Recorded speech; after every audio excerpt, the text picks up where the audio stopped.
Welcome to Come and See, your podcast for finding truth in a world of chaos. Brought to you by Living Waters Abide Ministries.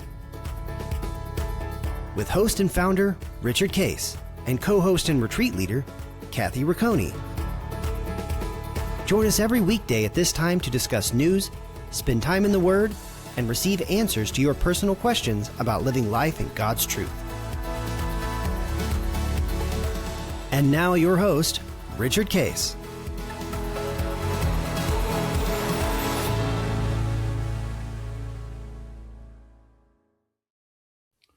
Well, good morning, Kathy. Good morning. Here we are going to be airing this in July. July 21st, I believe. 21st, Tuesday the 21st. And here we are about midsummer and headed toward fall coming up. And it's amazing how time marches on. And I'm sure your pool is 85 degrees and you're enjoying it. It is, and I'm loving every minute of it. Yeah.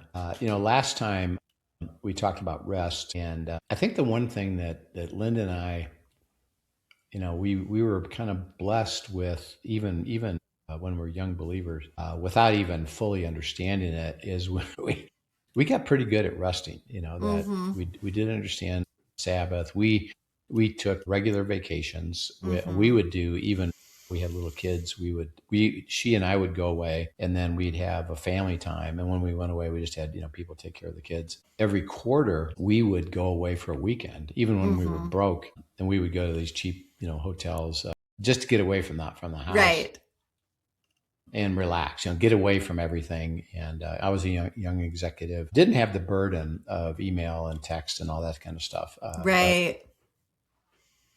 We still had work, so we got away from work and all that, and we learned how to rest and take really good vacations, which always became kind of an earmark of us, and have fun. And I know you and Dan have learned that as well. We love that too. Yes. You learned to get away. You just recently went to Chicago and explored that. Tell a little bit about some of the few things that you enjoyed doing. Oh, it was such a fun trip. So Dan had a business trip or a business meeting in Chicago that was going to be on that Tuesday of this week. And, for whatever reason, and I love how God does this, probably a month before that. And I have never thought about Chicago. I mean, just never given it, Right. You're a Boston girl. I'm a Boston girl. I am. Yeah.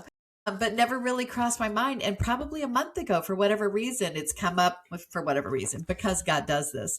But He put it on my radar, and I was like, I'd like to go to Chicago sometime. And then this meeting came up that he was going to, and I'm like, hey, can I go too? And so typical Dan and I were like, yeah, let's do that. We'll book a flight out Sunday. We could have Monday together before whatever.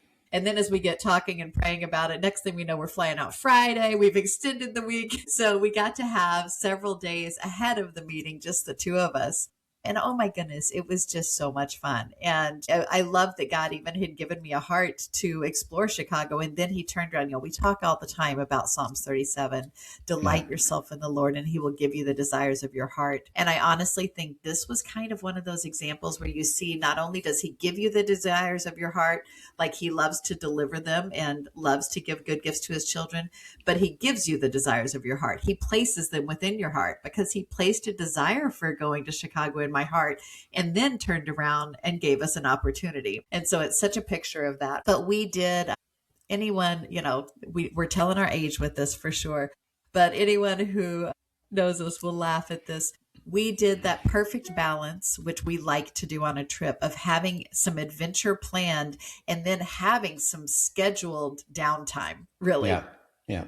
And so we did, we went on an architecture boat tour, which was delightful and so much fun. And, went to some fine restaurants, and we walked the Millennium Mile. Oh, Magnificent Mile is what it's called. Yeah. And then there was a significant homeless population there, a very clean city though, and just delightful people, significant homeless population to minister to though. And so, we got some Chick-fil-A cards just so that we could, do some blessing of them and try to, bring a little light to their life.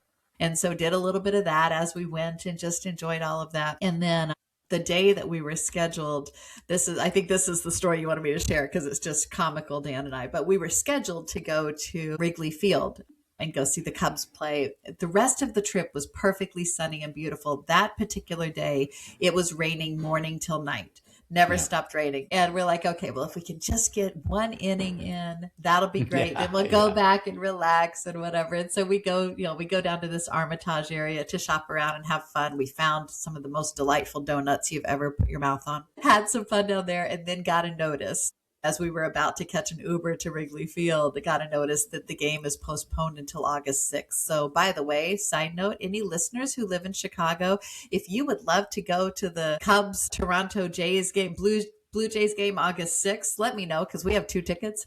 They postponed it, and they're good seats. But they postponed the game.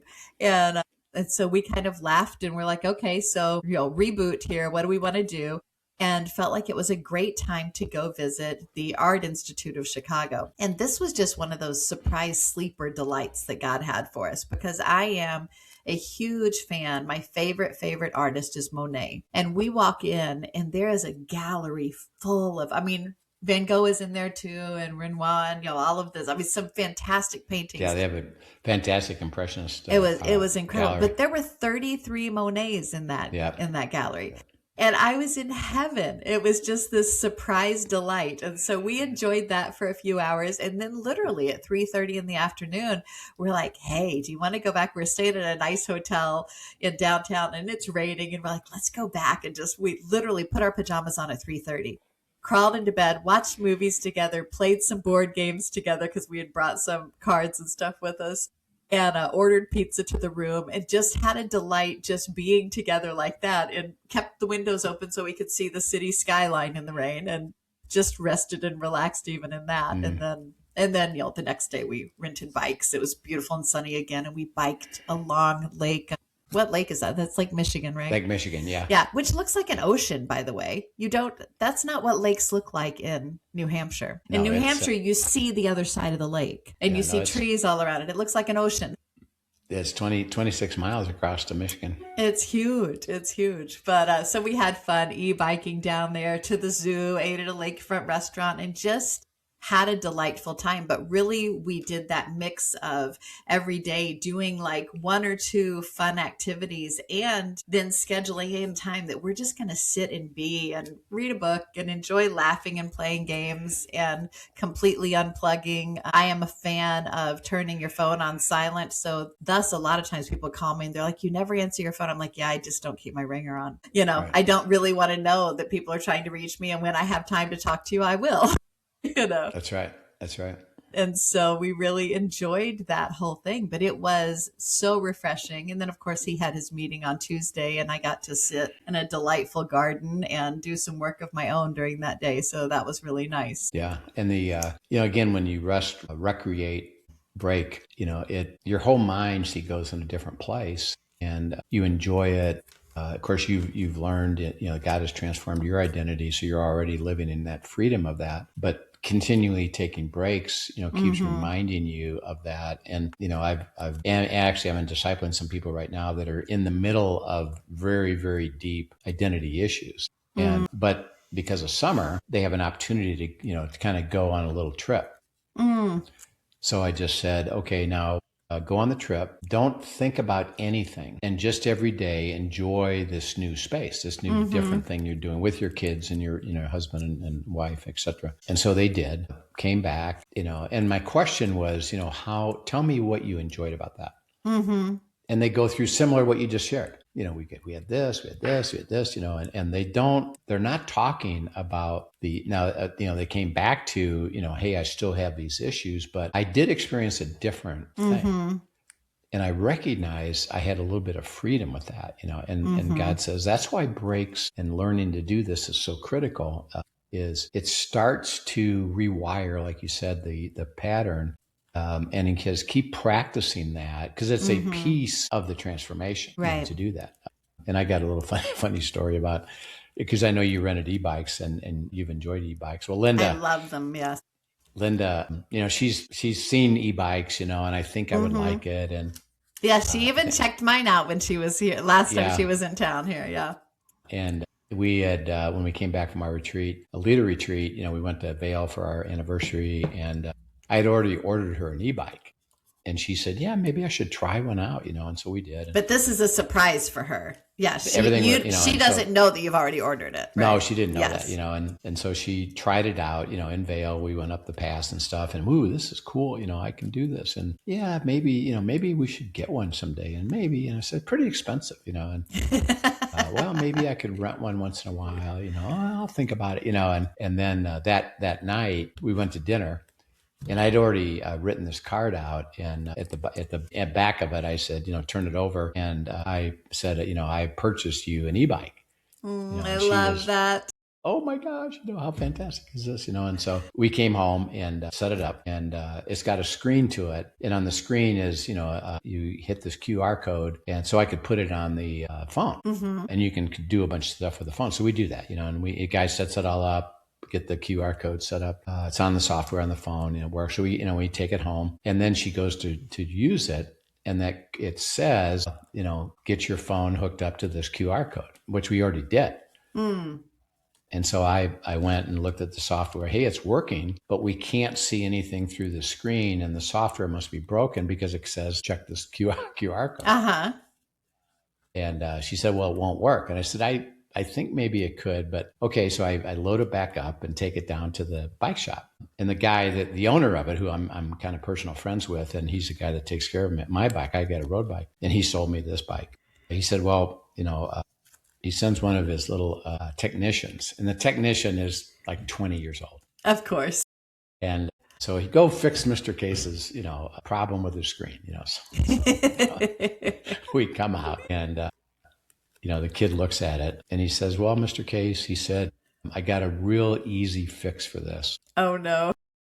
And I can take care of it, no trouble. He reaches on the screen and pulls off the plastic cover. Oh no. He says, there it is, you're set. He said, you forgot to take off that plastic cover. Like, oh, for heaven's sakes, That's hilarious. And he had a laugh, like I'm sure he got a funny story about these people that, brought this bike back, And it's no small feat to bring an e-bike back to the shop because they're heavy. No, they're heavy. Yeah. But we did get it going. So that's awesome. Is she enjoying it? Oh yeah. She loves it. Yeah. It's great. That's fantastic. And, we've been talking about, we talked about rest. And then the key is, as he moves us forward, is I'm going to give you assignments, and I'm going to give you things that I have in mind to help you be transformed. So let's go to Ephesians 2:10. Sure. First of all, and see what he says. It says, for we are his workmanship, created in Christ Jesus for good works, which God prepared beforehand that we should walk in them. Okay, so we are his workmanship, his masterpiece.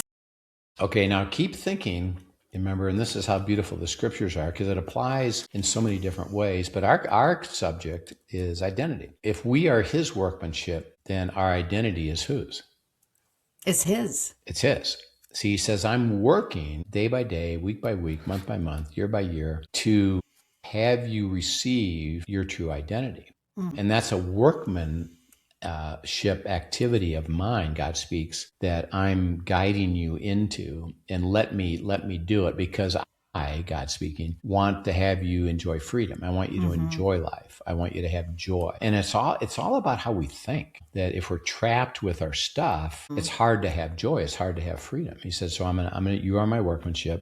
And he says, I have ordained a path for you to go down, created good works. Okay, now we tend to interpret good works as what? Doing things for God. Productivity, yes. Yeah. And he says, actually, the good works are my works that I'm doing for you. And I've got a path for that. And what I would like you to do is what? Walk in them. Okay, so therefore, he says, your assignments are going to come from me. And then we talked last time about margin. Right. And he said, I want you to be doing the things that I have planned for you. So, where you work, your occupation, are you enjoying that? Right. And it either syncs up with what you are doing and your skill and your heart, and you're thrilled about it. Not perfection, because, any work, as we know, there's things we don't like doing. But, right.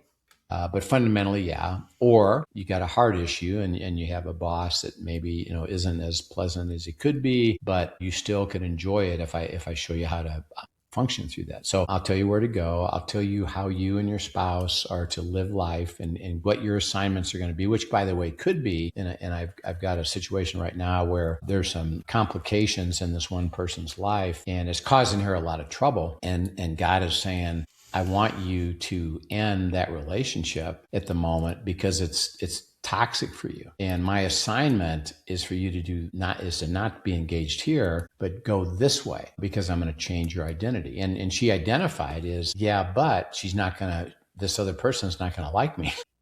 Right. And I said, that's where your identity is stuck, is that you would like to please her more than God. Wow. Yeah. And there's a reason for that. We got to get underneath that. But God's saying, this is an assignment I'm giving you so that you can be free of this negative thing that's happening to you and go down a path that is going to be more positive for you. Right. And the work isn't the things necessarily I do or even the ministry I do. It's how I walk.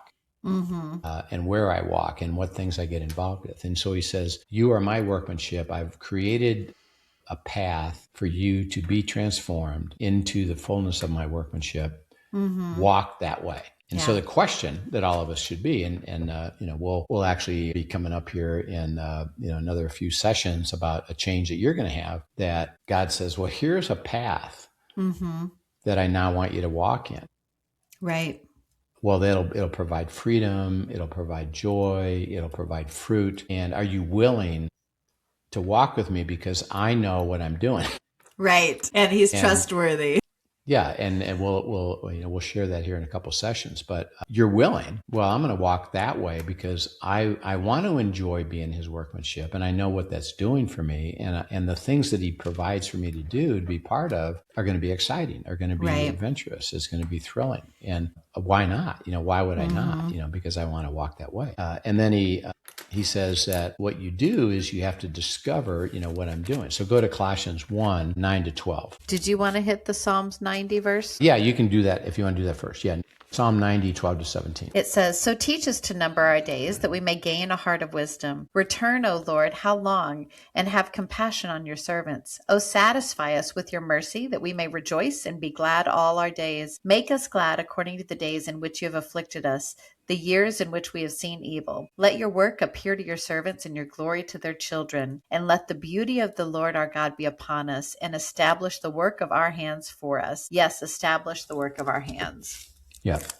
So it's he a beautiful says that, passage. Yeah, that the covenant is that I walk with you, and the beauty of the Lord, the pleasantness, the delightness, the favor will be upon us as God establishes, ordains, fixes, keeps secure the work of our hands. The work of our hands is the things we do.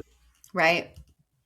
Where we're working, the things that we do at the church, the things that we do in ministry, the paths that we go on, the trip you're going to take to Oregon is that, you're going to have a path, the one you just did in Chicago. Here are some things I'd like you to do. And then you got surprised. And he says, I'll establish that path. And yeah, it is things that we actually get involved with.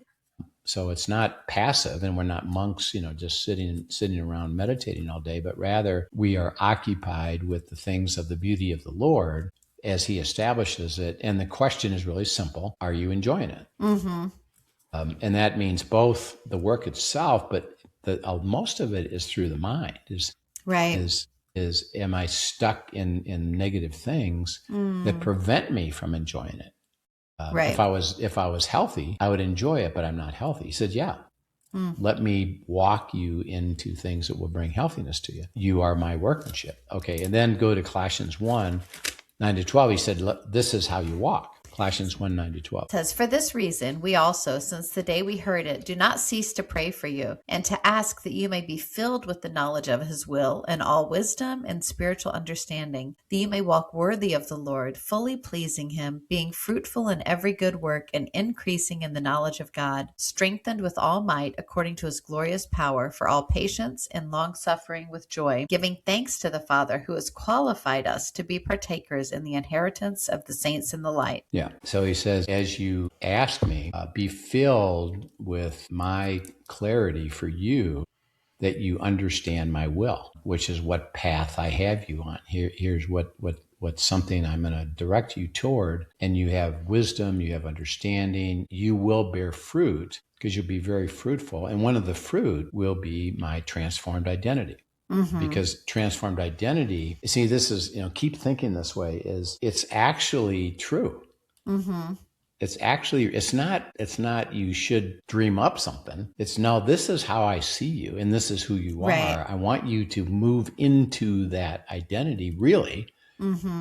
And the fruit of that will be you'll actually experience it. Why? Because what? It'll be joyful. You'll have freedom. Again, and we keep reminding everybody, it doesn't mean, lacking trouble. It doesn't mean we have, some things happen to us, adversities that aren't pleasant that we have to deal with. But it's not caused by our own pattern of not enjoying the good things that we do have. Because I'm stuck in these, obsessions or these hurts or these wounds that God is trying to transform us into.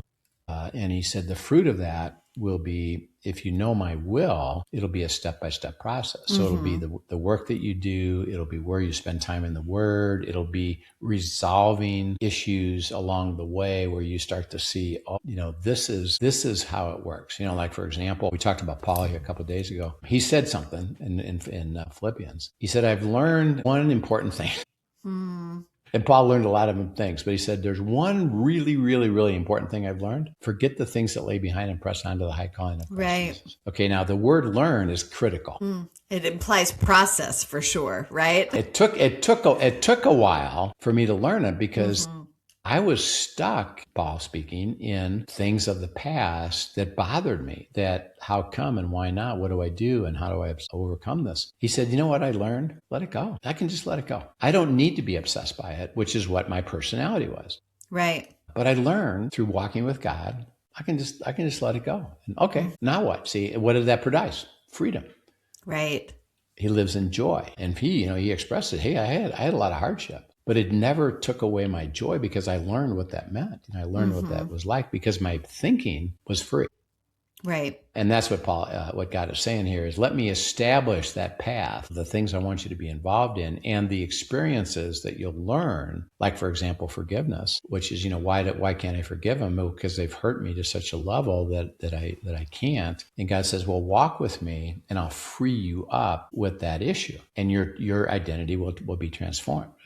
And that's the beauty of walking with God. So Heavenly Father, we just thank you for, as you say, first of all, you want us to have margin, you want us to have rest. But as we do, we have a path and you want us to walk in that path of something you've created already to lead us into things that will bear fruit, that will transform us, that will have joy, will have freedom, that will let you show us through these experiences how to live that out, just like Paul did. And so we just pray that we'll have a heart to do that, which means we have to have clarity about the path, follow that path, and stay on that path. And we praise you and thank you in Christ's name. Amen. Amen. Well, thanks so much for sharing, Rich, and thank you for joining us, listeners.